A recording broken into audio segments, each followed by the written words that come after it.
어느 교회에서 있었던 이야기입니다. 아이가 새벽에 일어나 보니까 놀랬습니다. 그래서 급하게 이제 한 6시 한 반쯤 돼서 교회당 문을 비꾼 열고 들어가서 보니까 깜깜하게 기도하고 있는 어른들인데 갑자기 이 아이가 아빠를 부릅니다. 아빠! 엄마가 없어졌어. 전부 다 기도하다가 놀랬습니다. 그 다음에 이 아이가 하는 말이 더 놀랍니다. 그럼 우리 밥은? 엄마가 눈에 안 보인 걸 알았는데 그 다음에 밥을 어떻게 해야 될 거야? 누가 할 거야? 이 걱정입니다. 자, 근데 좀 어린아이 형편이었습니다만 조금 나이가 드신 분들 한번 생각해 보시면 만약에 우리 청년들이나 미혼에 연령대 계신 분들이나 또 신혼에 이런 형편에 있는 분들 만약에 엄마가 없다면 어떻게 될 것 같습니까? 이것을 어떤 단체에서 조사를 해봤습니다. 그러니까 아무도 답을 못해요. 만약에 엄마가 없다면 전부 다 하나같이 다 울기만 합니다. 엄마의 빈자리라고 생각하니까 충격이죠. 그리고 엄마가 수고하고 희생하고 애썼던 그 모든 손길들을 생각해 볼 때 갑자기 새망치를 한 대 맞은 것처럼 정신이 하나도 없는 겁니다. 그런 엄마가 없다면 우리 자녀들, 젊은 세대들 어떻습니까? 엄마가 가까이 계시다면 한번 깊이 한번 생각해 보십시오.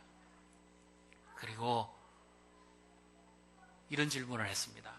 유치원 다니는 미취학 연령 아이들 대상으로 있는 아빠에게 질문을 했습니다. 아이가 좋아하는 것이 뭡니까?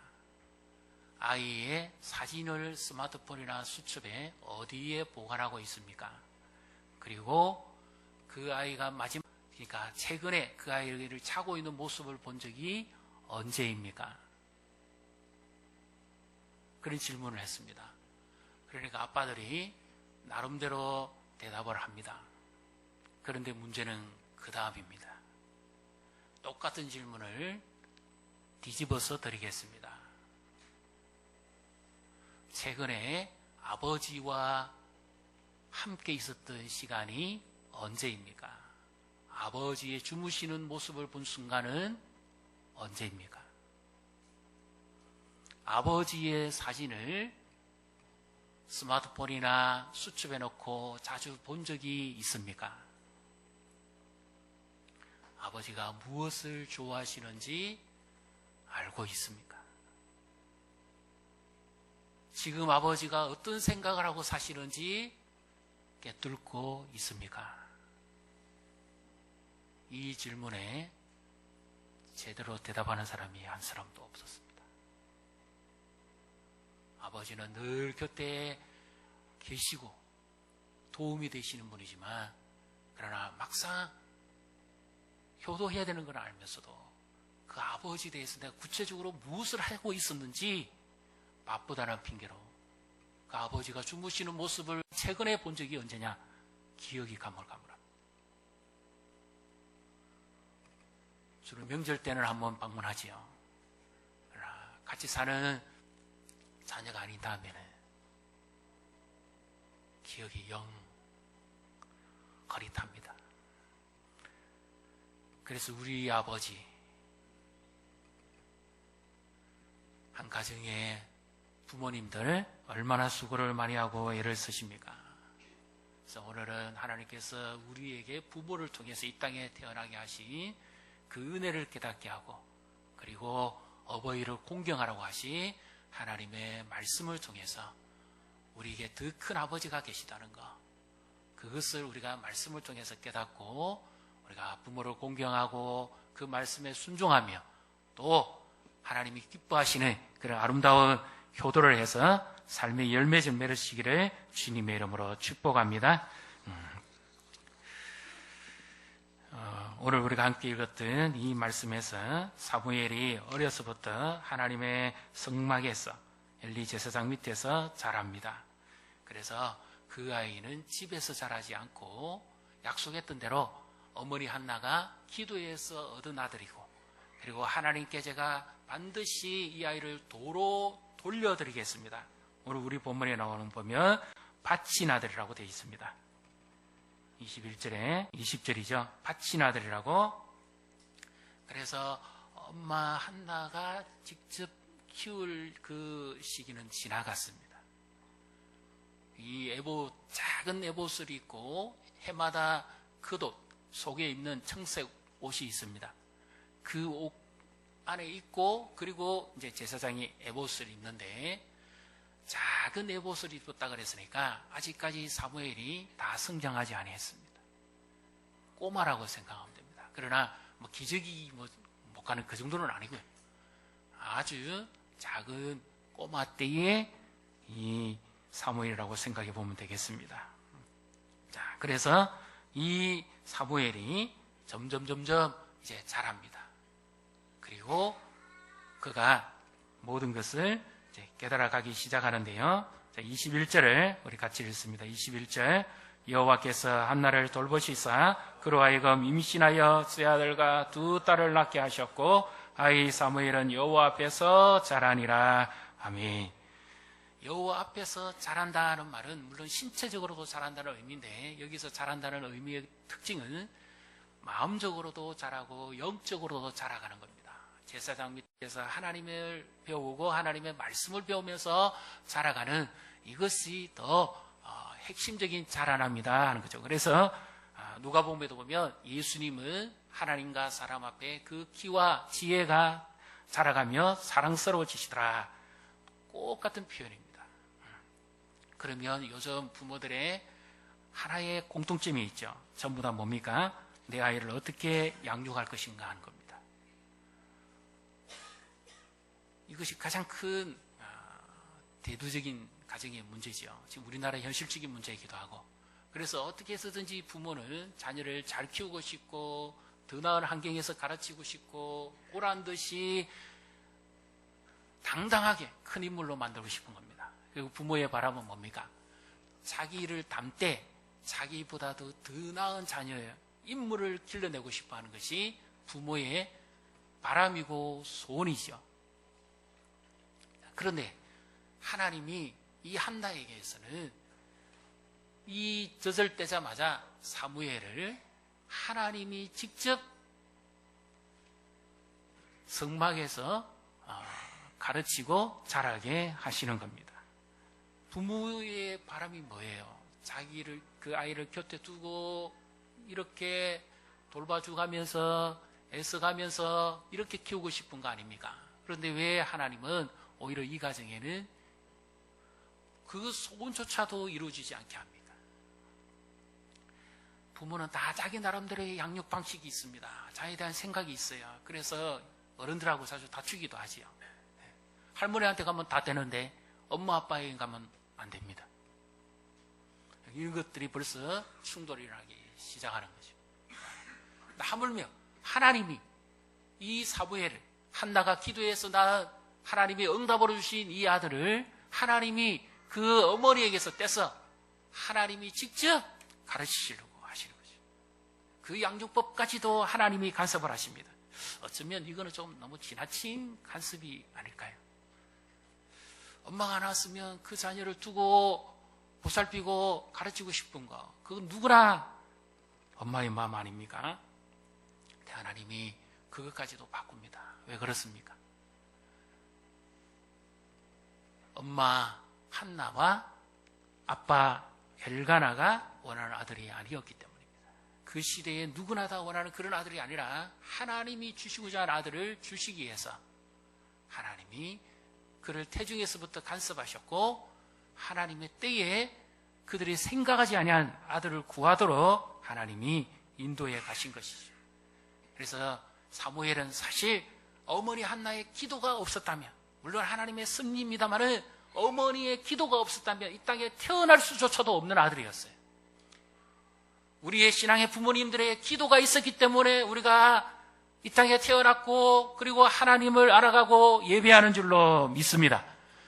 그래서 한나의 그 신앙의 어머니 밑에 난 신앙의 아들 사무엘이 믿음의 부모 밑에 믿음의 자녀가 자라게 되는 겁니다.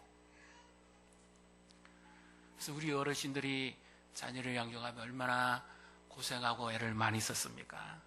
아까 우리 장로님 기도하신 때도 나왔습니다만은 우리 어르신들은 특별히 일제강점기 때부터 나라에 이런 쓰름을 겪기도 하셨고 어려움에 처하기도 하셨고 또 6.25 동란에 민족적 이 상처와 아픔을 직접 피부적으로 느끼며 가난과 굶주림 속에서 사신 분도 계십니다. 그러면서 오직 일념은 자녀 하나 잘 되기를 바라는 거예요. 그 하나로서 인내하고 참고 기도하고 하나님 앞에 부르짖었던 거죠. 그래서 오늘 우리의 삶이 주어졌고 우리에게 이와 같은 하나님의 은혜가 함께 하신 줄로 믿습니다.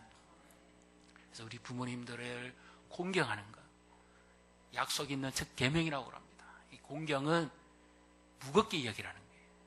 내 부모를 공경하라는 것은 물론 다른 종교에서도 효도를 가르칩니다.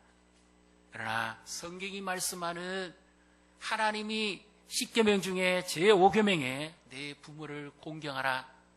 그리함으로 네가 땅에서 잘되고 장수할 것이라는 이 말씀을 유독 강조하신 이유는 뭡니까? 사람에게 주신 첫 번째의 계명이죠. 제5계명이니까. 이것은 단순히 다른 종교에서 이야기하는 어른이기 때문에 공경하라는 것이 아닙니다. 하나님의 말씀을 나에게 전수해 주신 분이기 때문에 그 권위는 하나님을 경외하듯이 그렇게 해야 한다는 겁니다. 요즘 자녀들은 부모를 가볍게 여기는 경우가 많이 있어요. 부모의 심정을 헤아리지 아니하고 가볍게 생각합니다. 이것이 효도가 아니라 부모의 마음을 아프게 하는 거죠. 우리 부모의 마음은 딱 하나입니다. 어떤 프로를 봤는데요. 아이가 자랐습니다. 고3도 됐고 대학도 들어갔고 시집도 갔고 장가도 갔고 그런데 인터뷰를 하는데 자녀에 대해서 지금 어떤 마음이 있습니까? 그러니까 전부 하나같이 부모님들이 공통적으로 말합니다. 어떤 말씀을 하셨을 것 같습니까? 미안하다는 미안하다는 말밖에 없어요. 더 나은 환경에서 못 길러줘서 미안하고 더 좋은 공부를 못 시켜줘서 미안하고 더 어떻게 미래를 좀 더 설계하는 일에 도움이 될 수 있는 환경적인 혜택이나 힘을 써주지 못해서 미안하고 부모는 자녀에 대해서 이 마음밖에 없는 겁니다. 늘 미안한 거예요. 그렇게 살찌고 고통당하고 애를 쓰고 수고하고 다 주었음에도 불구하고 부모의 마음은 또 미안한 겁니다. 자라가는 모습 봐도 미안하고 자녀를 놓고 출가를 하고 해도 미안하고 어떻게 보면 부모의 마음은 한없이 죽어도 모질한 것밖에 없어요. 자녀에 대해서 그렇게 미안하고 계속 미안한 거예요. 왜 그렇게 미안할까? 공통적인 마음이더라고요. 내가 조금만 더 잘해줬으면 자기가 저보다는 나았을 텐데. 부모가 가지고 있는 자녀를 향한 소원은 그건 아무리 강조해도 이거는 잘못이 아니죠. 그래서 우리 어머니, 우리 아버지 우리를 낳으시고 기르시고 얼마나 고생을 많이 하셨습니다. 이 자리에 계신 분들 가운데는 이미 어른 다 천국 가신 분도 계시고 또 지금은 이 자리에 계신 분들이 또 집안에 최고 어른이실 수도 있고 또 한 집안의 부모이면서 또 자녀인 분도 계실 겁니다. 그러나 우리는 늘 부모에 대해서는 어떤 마음을 가집니까? 근데 이상하게 조사를 했는데요. 부모는 자녀에게 한없이 미안한 마음밖에 없어요. 한 마음밖에 없어요. 그런데 자녀의 마음속에는 부모가 자주 안 계실 때가 많더라고요. 섭섭한 게 그래 많아요. 우리 아버지가, 우리 엄마가 나에게 조금만 더 일이 도와줬으면 내가 일 안 됐을 텐데. 모든 게 섭섭해요. 그냥 감사한 게 없어요. 그러니까 부모 마음과 자녀 마음이 이렇게 다릅니다.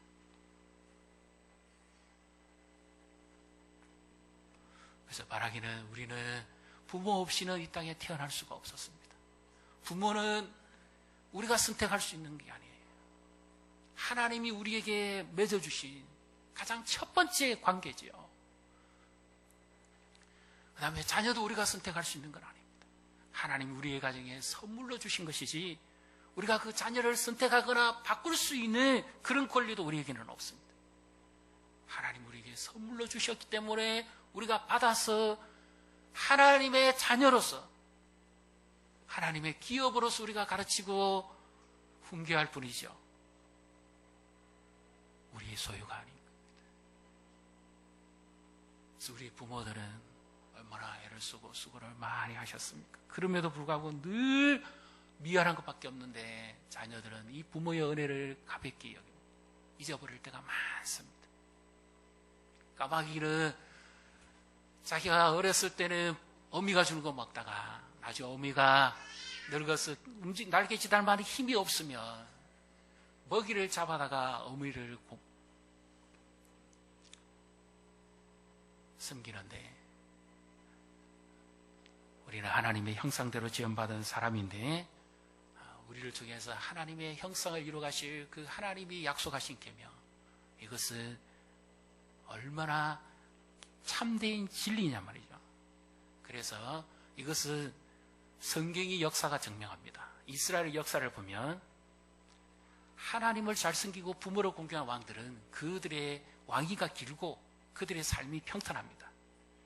반대로 부모를 업신여기거나 하나님을 공경하지 않은 자들은 전부 단명합니다. 왕위가 짧고 그들의 가족도 비참합니다.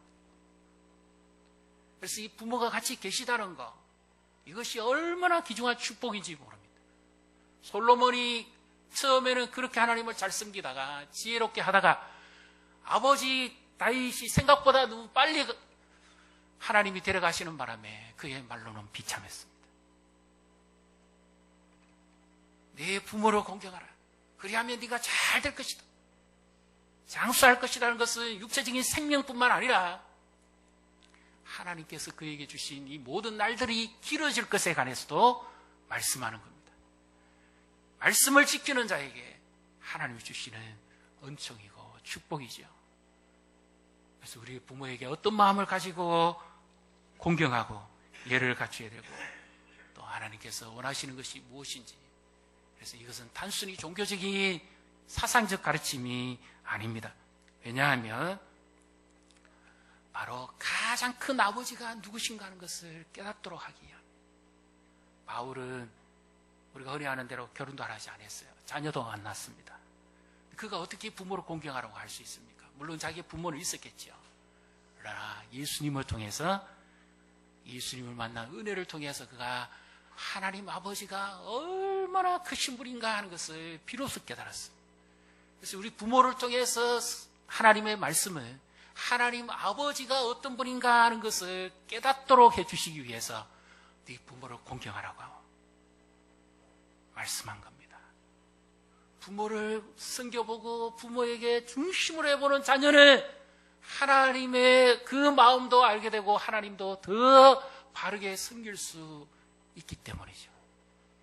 흔히 말하지 않습니까? 사람도 공경하지 못하는 사람이 눈에 보이지 않는 하나님을 공경하겠냐고요.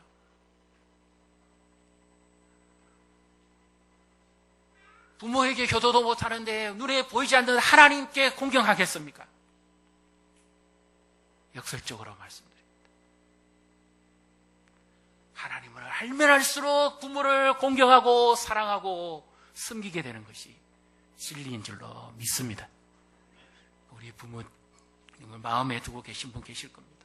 이제는 엄마 이렇게 부를 때 옛날에는 아나 뭐 줄까?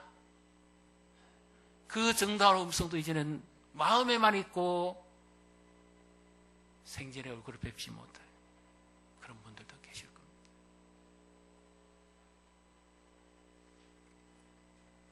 영원히 마음속에 떠나가지 않는 그 부모의 사랑. 우리 이 시간 한번 같이 우리를 낳아주시고 길러주시고 수고해 주신 그 우리 어버이 마음을 가지고 우리 시간 한번 같이 노래를 한번 같이 불러보도록 하겠습니다. 나실 제 괴로움 다 잊으시고 기르실 제 밤낮으로 애쓰는 마음, 진자리 마른 자리 가라니시며 손발이 다닳도록 고생하시네. 가사를 잘 생각하시면서 같이 한번 노래를 불러보겠습니다.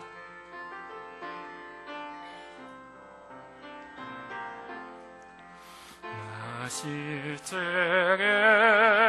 괴로움 다 잊으시고 기를제 밤낮으로 애쓰는 마음, 인자리 마른 자리 가라니시며 손발이 다닳도록 생하시네. 하늘 아래 그 모습 넓다리요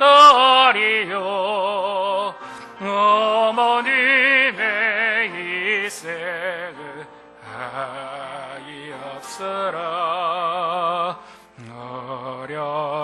어려서랑 꺾고 열려주시고 자라선 먼 길에 기다리는 마음, 하늘사 걸어대 사자식 생각에 우시던 이마 위에 주름이 가득 땅 위에 그 모습 높다리요 어머님의 성성을 지거가여라. 3절은 제가 일러드리겠습니다. 사람의 마음속엔 온가지 소원, 어머니의 마음속엔 오직 한 가지, 아낌없이 일생을 자식 위하여 살과 뼈를 깎아서 바치는 마음, 인간의 그 무엇이 거룩하리요 어머니의 사랑은 거지 없어라.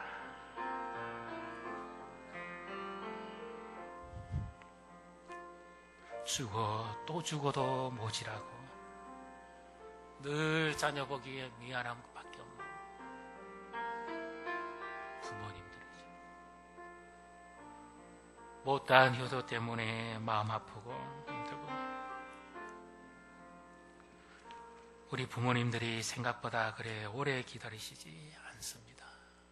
가까이 계실 때 부모를 섬기는 분들, 시어른들을 잘 공경하시고 믿음으로 사는 것이 하나님의 은총이고 또 우리의 모든 삶에 하나님이 함께 하신다는 것을 우리가 깨달으시기를 바랍니다. 교회 안에 우리는 한 가족입니다. 오히려 가정의 달 같으면 외로운 분 계셔요. 그러나 우리는 천국의 한 가족이고 한 공동체입니다. 교회 안에 어른들을 공경하고 사랑하고 섬기는 것, 이것도 역시 부모 공경의 연장선에서 하는 것입니다. 그래서 오늘 어버이 주를 맞이했습니다. 우리 어른들을 사랑하고 공경하고 그분들을 더 우리가 섬기고, 그리고 이분들의 기도를 통해서 우리 교회가, 그리고 또 우리의 신앙의 교육이 여기까지 이르게 되어진 것이죠. 그래서 이 은혜를 우리가 잊어버리지 않고 늘 기억하고 살아가야 되겠습니다. 이 부모의 마음속에 죽어도 모자란 이 마음, 가장 크신 아버지, 하나님 아버지의 마음이죠. 우리 아버지 하나님은 얼마나 우리를 사랑하십니까? 죽어도 모자랍니다. 구하는 자에게 한없이 주시는 분이죠. 육체의 부모도 못 주시지만 하나님 아버지는 주십니다. 하나밖에 없으신 이 외아들을 우리를 대신해서 내어주셨고 우리를 사랑하시고 지금도 그 말씀을 의지하고 계속해서 구하고 부르짖는 자에게는 한량없는 은혜를 베풀어 주시죠. 그래서 하나님의 은혜는 끝이 없습니다. 특별히 우리가 여보이날 더욱더 이 부모님의 은혜를 기억하고 생각하고 링컨도 그렇지 않습니까?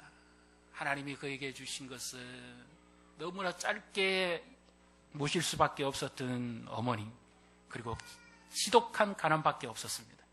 그런데 그 어머니 낸시와 두 번째 가슴으로 난 살아나는 어머니의 교육 때문에 말씀을 알았고 기도를 알았고, 그래서 그가 세계에서 가장 사람 가운데 존경받는 인물이 된 것이죠.